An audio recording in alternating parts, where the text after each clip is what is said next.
Amazon just reported their Q3 earnings, and the stock has jumped 13% after hours to around $253 per share. The real story though isn't just the revenue beat, it's what's driving it underneath. 3 things matter in this report. First, AWS re-accelerated to 20% growth after a year of slowing down. Second, advertising is scaling fast and a good margin. And third, there's a $115 billion CapEx bet by Amazon. The headline everyone is focused on, AWS. Let's start there. AWS growth had decelerated from the low 30s down to around 17% over the past year. Azure and Google Cloud were both growing faster, and the narrative was shifting against Amazon.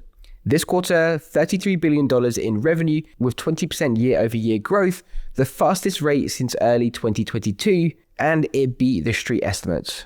The driver is straightforward: AI training and inference workloads. Companies are spinning up large-scale compute for model trainings and production inference, and they need infrastructure that can actually handle it. Amazon added 3.8 gigawatts of power capacity in the last year, more than any other hyperscaler, and they also have their custom silicon story, which is maturing. Trainium 2 grew 150% quarter over quarter and now is at a multi-billion-dollar run rate. They're launching Project Rainer with roughly 500,000 Trainium 2 chips specifically for Anthropic's Claude models. That's a serious computer cluster, and it shows that Amazon is building differentiated infrastructure, not just reselling NVIDIA.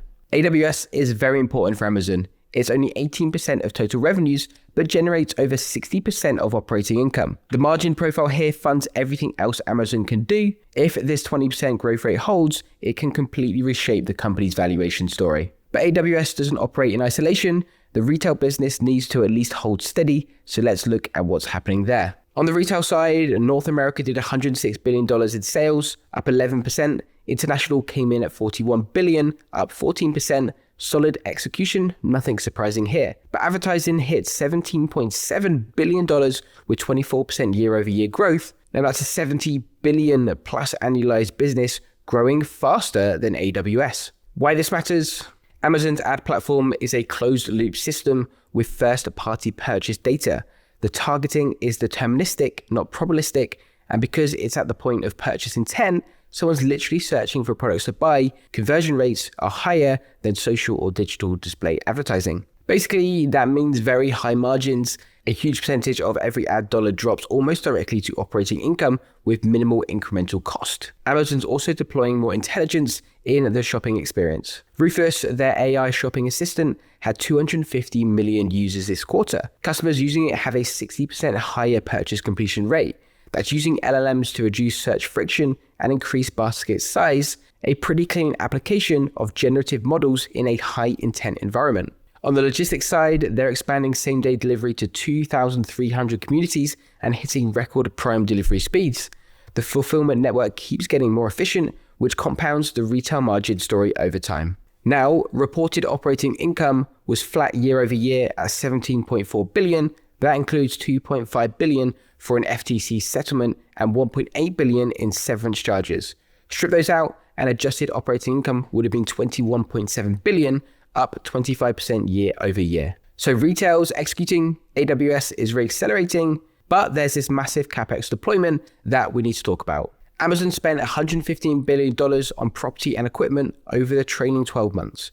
Last year, it was $70 billion. That's a 64% year over year increase. Free cash flow dropped from $48 billion to $15 billion, down nearly 70%.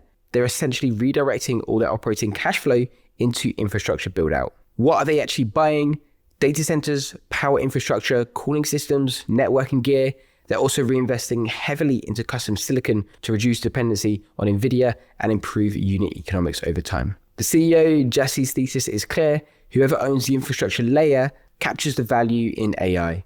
If every company building LLM applications needs massive compute at scale, AWS wants to be the default provider. And to do that, they need to build ahead on the demand curve. The bull case, this CapEx drives 20% plus AWS growth for the next several years as utilization scales, operating leverage kicks in, custom silicon improves margins. This looks like Amazon's master plan. But the bear case would be demand doesn't materialize at the pace they're building for, or competition from Azure and GCP drives price compression faster than they can improve efficiency. In that scenario, they've overbuilt capacity that sits underutilized. For Q4, Amazon is guiding to a $206 to $213 billion revenue quarter, which was above consensus.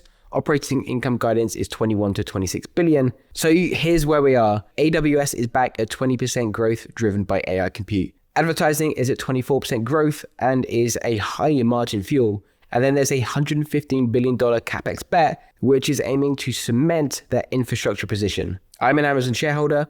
This is not financial advice, and I was very happy with that quarter. Picture this, a potential client searches for what your business offers and your YouTube video appears. Before they've even booked a call, they've built trust with you, turning them into a warm lead. That's why our clients are hitting $100,000 months, because YouTube turns attention into authority. If you run a business, book a call and I'll show you exactly how to make this happen.